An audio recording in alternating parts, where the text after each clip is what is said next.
Is this thing installed correctly? I asked. Are you sure it will cover everything? Yes, Helen, Paul tried to reassure me, smiling at once sympathetically and impatiently. Well, who can blame him for that? We set up a video camera so that it could capture every moment of what was about to happen between us. I had to pay an unexpected but deserved price for the activities to which Paul had brought my attention. I met my husband George at the company where we both worked. I was a computer technician, and he was a salesman. The first time we met was when he brought his laptop to be repaired. He had such a sad expression on his face as he described what happened that I almost burst out laughing. By the time he finished telling me what the problem was, I had already sorted it out. He ran out of the office, clutching the laptop to him as if it were his child. I laughed, shook my head, and immediately forgot about him. 2 days later, he called me. Hello, Helen, this is George. Who? George Thomas. When I remained silent, he added, I brought my laptop the other day. You quickly solved my problem while I was still trying to explain to you what it was. Oh yes, now I remember. You didn't tell me your name. I know, and I quickly left you without doing the most important thing. I didn't say thank you. All I can offer in my defense is that I had 2 weeks of orders on this laptop that I needed to finish. Although I know that hardly excuses my bad manners. I was simply shocked. Most of the people who brought me their equipment grumbled all the time, as if it was my fault. Will this take long? Or, what do you mean you have to order parts? And, is there anyone here who the hell knows what's going on here? That's what I'm used to. Just not a thank you. Wow, please. He hesitated and cleared his throat twice before muttering, Helen, I wanted to ask if you would allow me to make amends. I'd love to go with you, George. Okay, I know this sounds like some kind of sassy woman, but it's actually not true. I was just afraid that if I waited for him to finish, I would become too old to get dressed without the help of a nurse. Besides, as immersed as I am in my work, my last date was 6 months ago, and labeling it a disaster was actually reporting it as better than it actually was. There was another vibration on the line, just enough for me to think, brilliant, Helen. That was not what he was trying to say at all. Are you practicing making yourself look like a fool for the most part? Fortunately for my vanity, the silence was broken by warm laughter. Great. How about Friday night? Shall we have dinner somewhere nice but not too fancy, and then see what happens next? I gave him my address. I'll be ready by 7. On Friday evening, I was looking at myself in the mirror for the 100th time when the doorbell rang. I was wearing a good old black dress just above my knees, paired with low heels and tights. I actually didn't really like wearing dresses, and I definitely didn't like heels. Boots, which I wore in my early 20s before going to engineering college, and sneakers were my favorite shoes. Not that I'm butch, but you understand. I just prefer comfort. George looked very handsome as he led me out. We went to a nice restaurant in the city center and ate well. After that, we went for a walk along the small shops and boutiques of the historical center of the city just to look at the windows. It seemed like we were having a hard time finding a common language. We talked mostly about work, without delving too deeply into personal problems. I really don't know why. I felt that there was some kind of subtle connection between us, but for some reason neither of us could grab onto this thread and get closer. In the end, we decided that enough was enough for today. On the way home, George's car slowed for a moment as we passed the local sports complex. I looked at him and followed his gaze. He was looking at the sign announcing that the local Class A minor league baseball team would be playing its first game tomorrow afternoon. Being the gentleman he is, George walked me to the front door. There was an awkward silence. Then George wished me good night and walked down the path. "George, wait!" I shouted after him. He stopped and turned around. I swallowed and walked over to him. "Today didn't go very well, George, and I don't know why." "Let's try again. Instead of getting dressed and going to a restaurant, how about jeans, hot dogs, and a ball game tomorrow?" He grinned, and his face brightened. "First serve at 3:15. Shall I pick you up at 2 so we can watch batting practice? Agreed. I kissed him and rushed to the door, the smile on my face as big as his. The morning dragged on slowly. During the day, well, I started to fall in love from the very beginning. We had the promised hot dogs, slathered in mustard, ketchup, and sauce. We had beer in foamy wet paper cups, cheesy fries, and popcorn. Every bit of it went straight to my thighs and buttocks, and I enjoyed it all. George had to dress up to look like a traveling salesman when he traveled. But here he was, a guy in jeans and a sports shirt. We exchanged life stories and were struck by the similarities between our experiences in high school, the 3 years between that and college, and what we considered important in life. We screamed and jumped up and down a lot. Our seats were right at first base, and the game was so-so until the 9th inning, when the home team turned the score and won. Rejoicing, we jumped into each other's arms. After this hug, our first kiss began. We didn't interrupt him until the cries of "get a room" did not become exceptionally loud. The road to my house flew by unnoticed.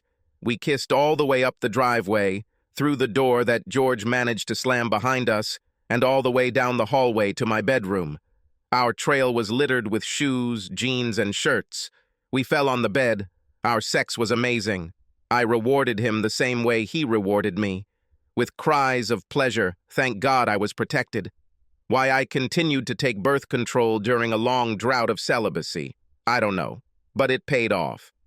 When it was all over, I lay on his arm, lazily looking at the rotating ceiling fan. 2 months later, we moved in together. 6 months later, they got married. On our honeymoon, we visited South and North Carolina, spending time there and enjoying the places we unknowingly shared in our college days. When we returned, we found an apartment to make it ours and settled into a happy home routine at work and at home. The only fly in the ointment was the business trips that were mandatory for George. But he made great money and enjoyed it as much as I enjoyed my work. We were both naturally frugal, so we were able to save a decent amount each month. We would soon be able to afford a down payment on a house, and we discussed the exciting possibility that I could eventually quit my job and give us a baby. With George's more outgoing personality, I became more involved in the company's social activities. I played softball on a company-sponsored mixed team. Unfortunately, George missed many games due to his duties, but he always came when he was home to cheer for me as the most attractive first baseman I had ever seen. The director of corporate relations, and also a pitcher on the softball team, was Paul Weinkamp. A tall, well-built bachelor, he was the object of close attention from single women, and even one, I was sure, was married. Who he dated was of no concern or interest to me. One day, he collapsed on the bench after a well-played game. He took 2 bottles of water from the refrigerator and offered me one. I gratefully agreed. "Where is George?" "I think he's in St. Louis today." Paul shook his head. "George is a real provider, but I bet you wouldn't want him to spend so much time traveling. If you were my wife, I wouldn't let you out of my sight." "Well, I know what it's like there. My ex-wife worked in the sales department and was always disappearing somewhere. Then I found out that she did not spend these nights on the road alone." He sighed heavily. "You never expect this to happen to you." With these words, he stood up and walked to the parking lot. Well, this was unexpected. I couldn't bear to think that George might not be 100% faithful. However, Paul's ex-wife surprised me. After all, he was quite handsome and, I was sure, received an excellent salary. Why would anyone deceive such a tasty prize? As the weeks passed, I began to feel like I was seeing Paul more and more often. He stopped by my office from time to time, and on several occasions I was specifically asked to install upgrades on the corporate relations department's computers. And of course, we saw each other at every match. He never missed an opportunity to ask about George, and there was always a certain suspicion in his words. Although, given his own history, I could understand his thoughts, and undoubtedly George behaved decently. More than once, I began to speculate about this, but Paul always seemed to feel what I was feeling and changed the topic of conversation, usually turning it towards me. He often complimented me on my ball skills as well as my extreme attractiveness. With assurances that he meant nothing reprehensible, he made several slight but flattering allusions to my appearance. I returned home more than once to look at myself in the mirror. Obviously, he saw something that I didn't. I even liked Paul's attention. We have become, if not friends yet, then at least close colleagues. He said it was nice to have someone to talk to about his bad marriage. One day he asked me, "Helen, can I ask you something?" "Well, can you ask, Paul?" He chuckled, appreciating my wit. "Why does George call you Bam?" "This is a nickname. It has to do with what we learned about each other when we first started dating." I laughed. It's one of those things that only makes full sense when you've shared the same experience. Otherwise, it's meaningless. Paul did not insist on clarification. About a month later, the company held its big Independence Day celebration. I was looking forward to it being a 3-day weekend for all of us. Unfortunately, George called me from Dallas the night before and said he wouldn't be able to get home in time. I reassured him that everything was fine, that I would miss him, and that I loved him. The party coincided with the league championship game. Paul, of course, asked where George was, and I explained. He said almost nothing, just chuckled. He had a very strange expression on his face, half sad, but still with a tinge of some anticipation. 2 weeks later, when George was traveling again, Paul called me into his office. This time, he closed the door. He pointed to the sofa and sat down next to me. "Helen," a pained expression flashed across his face, and he hesitated. "I'm very sorry, but as a friend and colleague, I think you have a right to know this. The night George skipped the office party that he unexpectedly didn't show up to, I'm afraid that—" He paused, and I could have sworn he choked back a sob. "I'm afraid that I have evidence that George is having an affair. This is impossible," I almost screamed. "I know, I can't believe it either, but—" He turned on the TV in the corner of his office, then turned on the VCR. "But there's this. Please don't ask me how I got it. It was a film for adults. A man who looked like George, at least from the back, was having passionate sex with a blonde." I slowly leaned forward on the couch, listening and watching what was happening. The sound came from the TV and his face appeared on the screen. The image flickered and blurred for a moment, but it was George's face. Paul turned off the TV and put one arm around me. "I'm so sorry, Helen. I know it was terrible. I cannot believe it. I just can't believe someone could stoop so low. I know, Helen, and I didn't believe it when my wife betrayed me. But it turned out to be true then, just as true as it is now. I was very calm." "What are you suggesting, Paul?" "I don't believe in revenge, but someone who behaves like this should get what's coming to them." I could have sworn there was a look of anticipation in his eyes. "You're absolutely right, and I know how to arrange it."